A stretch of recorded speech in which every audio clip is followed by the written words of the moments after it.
Laban, yan daw ang atletang si Maya. Sa murang edad pa lang noon, ay handa na raw niyang harapin ang kahit anong hamon. At kung hindi nagpakatatag, hindi siya mabibiyayaan ng scholarship para makapagkolehiyo sa Maynila. Ginamit niya ang husay sa arnis para gawing susi sa katuparan ng kanyang mga pangarap. Pero bago makamit ito, marami pa siyang makakasagupang mga pagsubok. Magandang hapon po mga kapuso, ako po si Vicky Morales at ito ang Wish Ko Lang. Girls. Di ba sure? Bes, di ba yan yung makakalaban mo sa finals? Mukhang weak naman. Totoo. Ano ba ginagawa ko sa inyo? Hindi ko naman kayo na ano.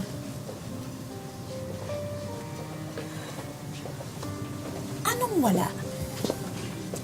Sali ka ng sali sa mga tournament. Eh, ang papangit naman ng uniform mo. Hindi naman yung uniform yung importante dun, di ba? Kailangan ko kasi yun sa scholarship ko. Ah, so wala kang pambayad. Alam mo ba kung anong ginagawa sa mga walang pambayad dito? Pinapatanggal sa school. Wala naman akong ginagawa sa inyo. Girls, hayaan niyo na siya. I'm sure magkikita pa tayo ulit sa tournament. At sisiguraduhin kong pababagsakin kita.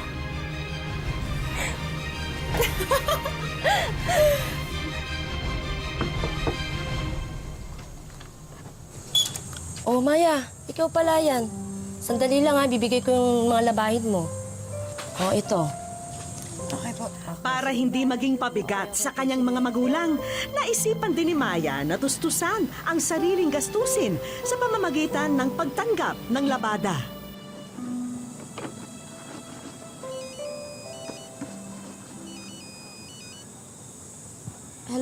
Hello, Nay.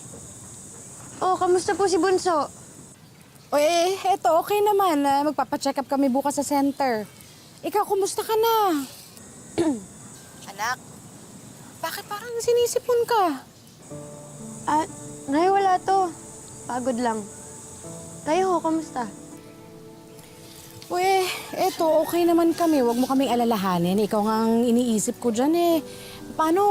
Ano bang ginagawa mo? Umaga, nag-iensayo ka. Tapos mag-aaral ka pa. Sa gabi, maglalaba ka pa. Baka naman napapabayaan mo lang ang sarili mo. Alagaan mo naman ang sarili mo, anak. Nay, huwag niyo ako alalahanin, ha? Huwag niyo ako alalahanin para hindi niyo na ako padadala ng pera dito. Lalo pa ngayon. Maladagdagan yung pamilya natin. Hello? Hello, anak?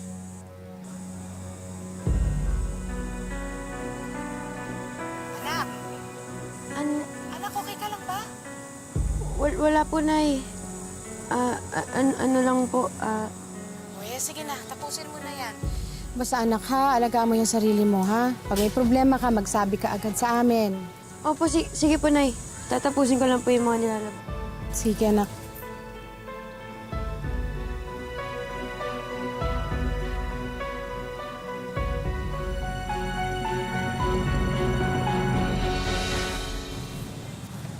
Sigurado ka bang ayaw mo kong maghatid sa'yo mamaya?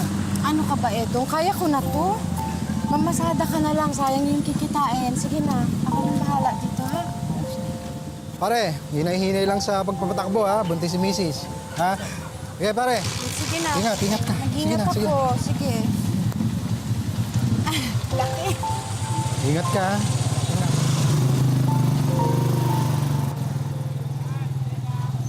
Let's go, girls! Yes! Lalaban ka ba talaga? Mainit ka. Pilanat ka pa. Kamaingay. Lalaban ako, okay? Okay lang ako. Malayo sa bito ka to. Napagod lang ako sa kalaba ko kahapon. Fight lang. Fight ka dyan. May mga laban na sinusuko. Lalo na kung hindi ka handa.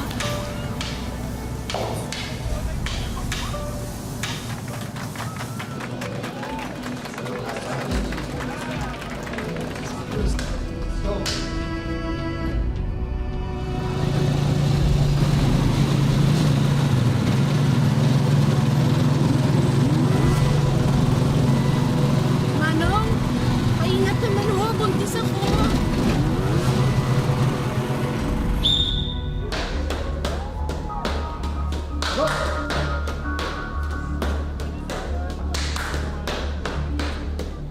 Good! Yes, yes.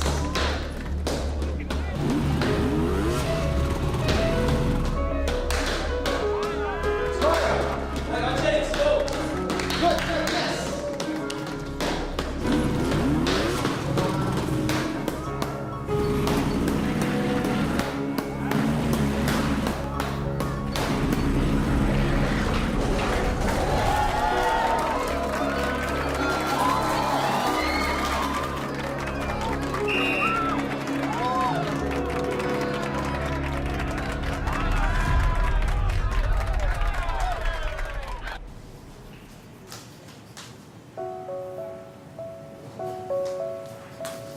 Kamusta? Kamusta anak natin? Salamat sa Diyos at ligtas na. Ligtas ang bunso natin. Sa susunod, hindi ko napapayagang lumabas ka mag-isa. Salamat, salamat at pareho kayong ligtas. Nakaligtas man sa sakuna ang ina ni Maya at ang batang nasa sinapupunan nito. Wala silang kaalam-alam na may kalbaryong kakaharapin ang anak nilang nasa Maynila.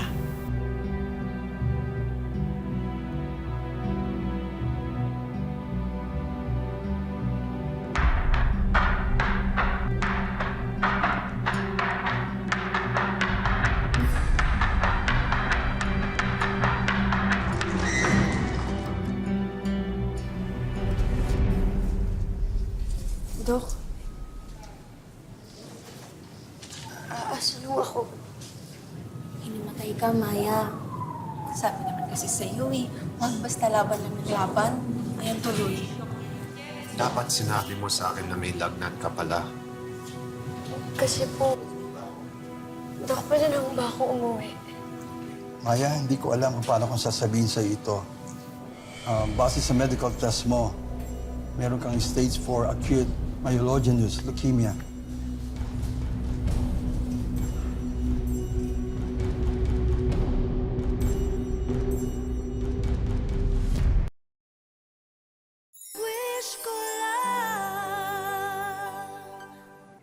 Dok, pwede na ba ako umuwi? Base sa medical test mo, meron kang stage 4 acute myelogenous leukemia.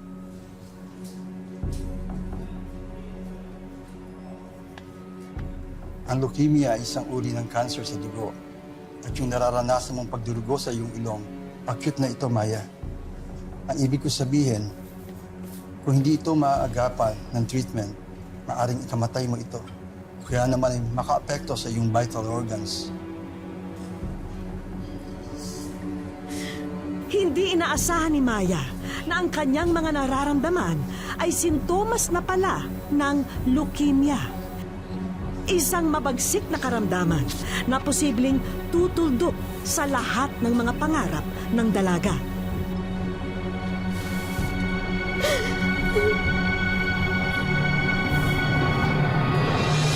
Dahil sa kanyang iniindang karamdaman, nagpa siya si Maya na umuwi sa mga magulang niya sa probinsya. Tila hudyat ito ng kanyang pagsuko sa sakit na mahirap labanan. Anak, ano ba naman kasi nangyari sa'yo, ha? Pinabayaan mo yata ang sarili mo. Pasensya na po.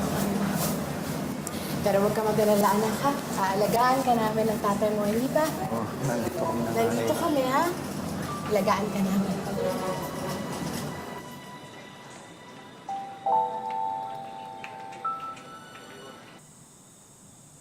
Kahit na palaban si Maya, tila hindi niya kinakaya ang makipagtunggali sa sakit niya.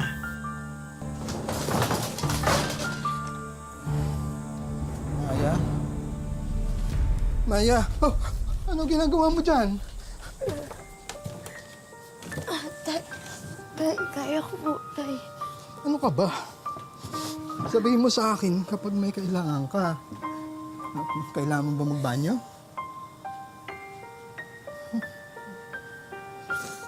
Tay, pasensya na ko kayo, ha? Hindi naman ho ito yung plano ko. Tama. Ana, nandito na ako. Sa unang chemotherapy session niya, nahirapan na ang kanyang magulang para makalikom ng pambayad nito. At hindi raw madali kapag bumisa na ang epekto ng gamot nito sa kanyang katawan.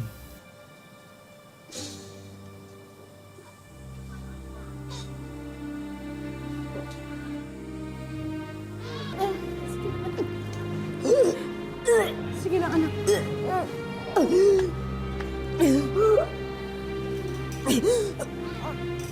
Sige lang, anak.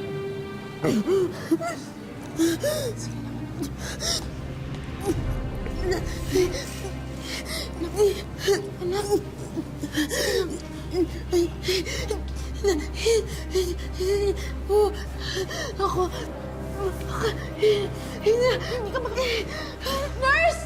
Nurse! Nurse, tulong ah! Tulong! Hindi makahinga anak ko! Pakitawag niyo si Doc! Pakibilis yung tulong! Anak! Anak! Hinga ka lang, anak!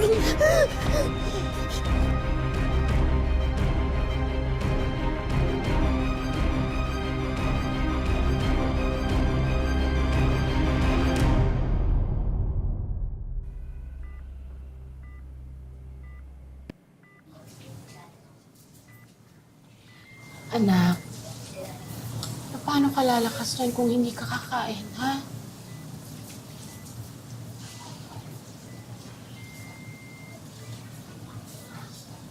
Maya naman. Kami din nahihirapan dyan sa kalagayan mo. Sa tingin mo ba madali ito para sa amin?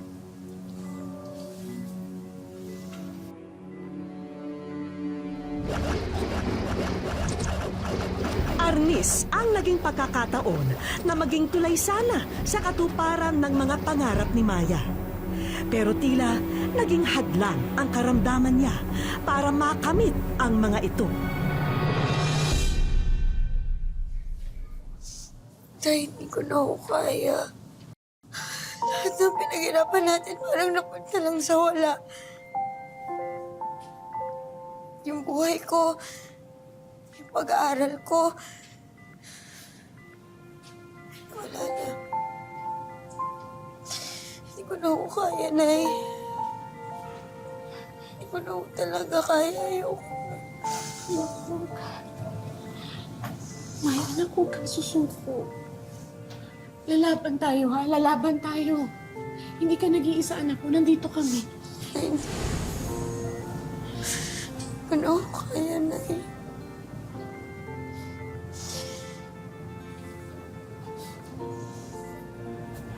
Huwag ka susuko. Hanggang sa isang araw, napatunayan ni Maya na kung minsan sa pinakamadilim na kabanata ng ating buhay ay may munting liwanag tayong masisilayan.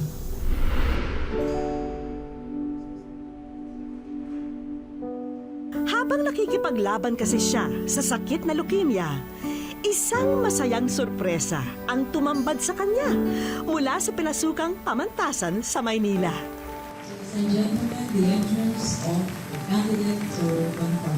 Nito lamang March 14, 2017, isinagawa ang graduation rites ni Maya sa ospital na dinaluhan ng kanyang coach, mga guro at presidente ng kanilang pamantasan. Mula Maynila ay lumipat pa sila sa Cagayan de Oro. Kaya pakiramdam niya'y hindi na baliwala ang 4 na taong ginugol niya sa pag-aaral ng kursong BS Physical Education. Unang-una ko pong nakita yung coach ko sa pintuan, tapos nakikita ko po yung mga teachers ko, yung president namin sa school na nakatoga. Sabi ko, eto na nga ba, sabi, ayun po, naiyak po ako sobra. Hindi ko po talaga ina-expect na makakagraduate kahit na may sakit ako.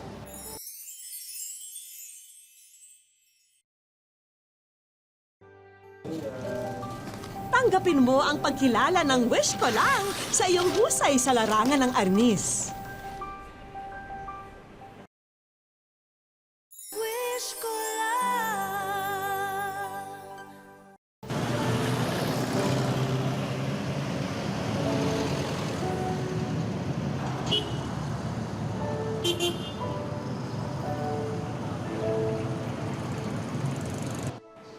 Nakapag-isang chemotherapy session na raw si Maya. At bawat araw daw na dumarating, isang malaking laban para sa dalagitang atleta. 4 months na po, nilalabanan ko yung sakit ko. Tapos, feeling positive pa din po. Feeling ko nga po magaling na ako. Yun po yung laging iniisip ko. Yun po yung pinagpipray ko kay God na, Lord, sana gumaling na ako bukas. Kasi ayoko po mag-suffer ng 1 year. Kung pwede po, mga ilang months lang po, gumaling na ako. Ganun pa man, hindi lingid kay Maya at sa kanyang pamilya na hindi na mura at madaling gamutin ang dumapong sakit sa kanya. Taxi driver ang kanyang ama habang labandera naman ang kanyang ina. Acute myelogenous leukemia, AML, cancer po sa dugo. Parang doubted po ako sa sarili ko kung gagaling ba ako. Siyempre, parang bumagsak po yung yung mundo ko. Sa una-una, masigla tayo, pero hindi natin ina-expect may nakatagong sakit na pala sa loob natin. Yun po, sobrang hirap. Kasi nag-OJT pa lang ako, tapos iniisip ko, paano na yun? Hindi ko na matatapos yung OJT ko, yung time namin na kailangang i-achieve sa OJT. Wala na.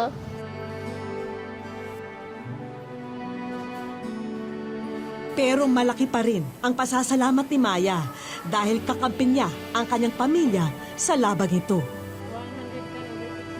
Para po sa akin, si God po yung nagpaparamdam sa akin ng positive. Dapat positive ka lagi. Yung mga magulang ko, sa kanila lang po ako kumakapit ng lakas. Ito yung nag-change ng life ko para maging positive. Kaming lahat umaasa sa pagaling mo. Mahal na mahal ka namin. Miss na miss ko na nga yung time na nakikita kita na naglalaro. Yung katawan mo na na malakas. Humahampas ka ng stick mo ng arnis. Tsaka miss ko na din yung mga smile mo. Kung babalikan ang naging buhay ni Maya, marami ang makakaramdam ng paghanga at panghihinayang.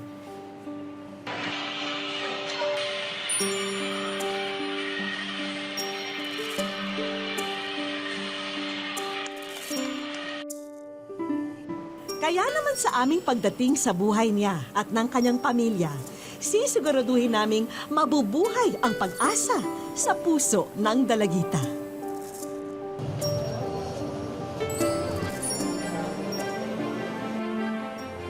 Kung gamot at hiringgilya ang madalas na dalhin kay Maya ng kanyang attending nurse, maiiba raw ngayon.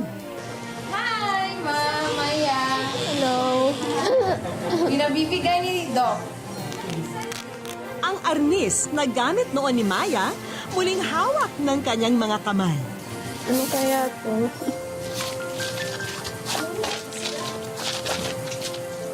Laban lang, Maya.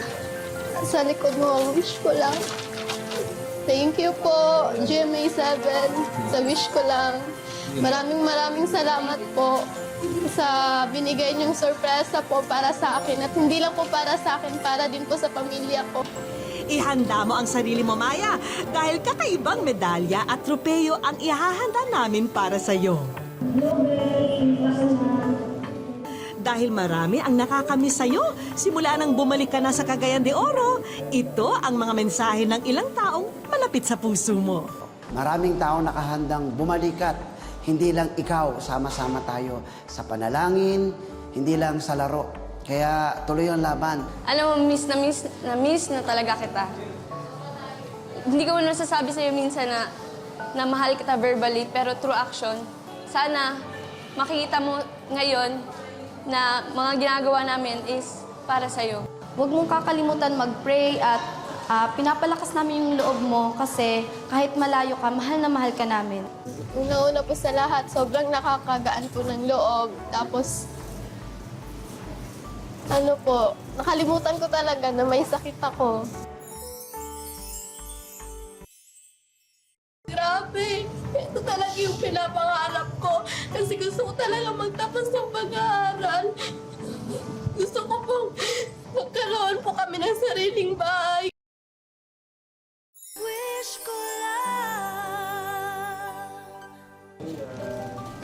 Tanggapin mo ang pagkilala ng wish ko lang sa iyong husay sa larangan ng arnis. Iniiyakan ko po yung arnis kasi gusto ko maging champion. Pero hindi sa lahat ng panahon magiging champion ka. Para sa iyo rin ang 25,000 pesos na medical assistance at supplements para sa iyong pagpapagaling. Folic acid, vitamins. Insurance. Round 1 pa lang yan ang mga regalo, Maya. Dahil meron pa tayong mga bisita na may magandang ibabalita sa iyo. Meron po akong sasabihin sa iyo. Huwag mo nang isipin yung bayaran sa hospital, pagpa-hospital. Dahil sagot na yan ang hospital. Pati yung chemo sessions mo, sagot na rin. Wow!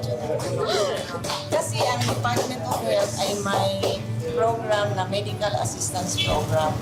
Kami ang nag-implement. So, kasali ka doon sa you are one of the beneficiaries. Wow, grabe. Thank you, ma'am. Thank you po talaga. Oo, huwag kang mag-alala. Malaking tulong po talaga ni sobra.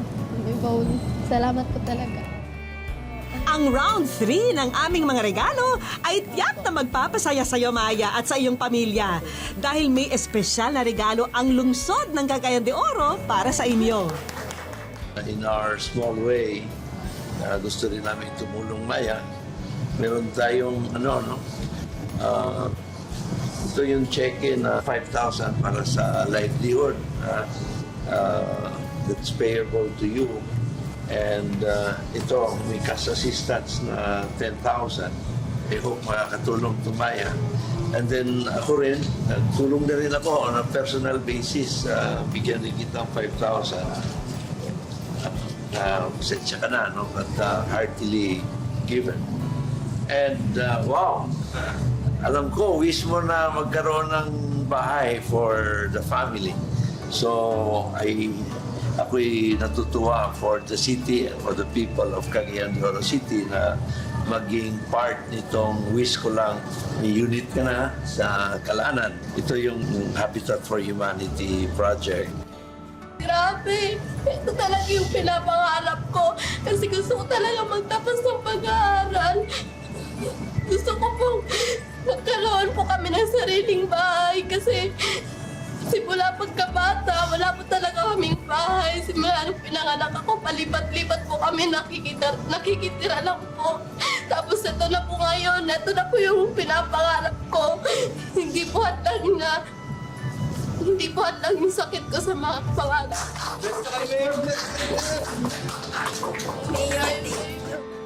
Bilang isang atleta, hindi na bago kay Maya ang makipaglaban. Kaya ang kahit anong hamon ay hindi niya susukuan. Ang grabe, kaya si Lord. Thank you, Lord. Lalo pat nasa likod niya ang nagmamahal niyang pamilya. Ang bawat laban sa buhay, mas mapagtatagumpayan natin kung tayo'y may kakampi. Gaya na lang po ng suporta at pagmamahal ng ating pamilya. Hanggang sa susunod na Sabado po, ako po muli si Vicky Morales at ito ang wish ko lang.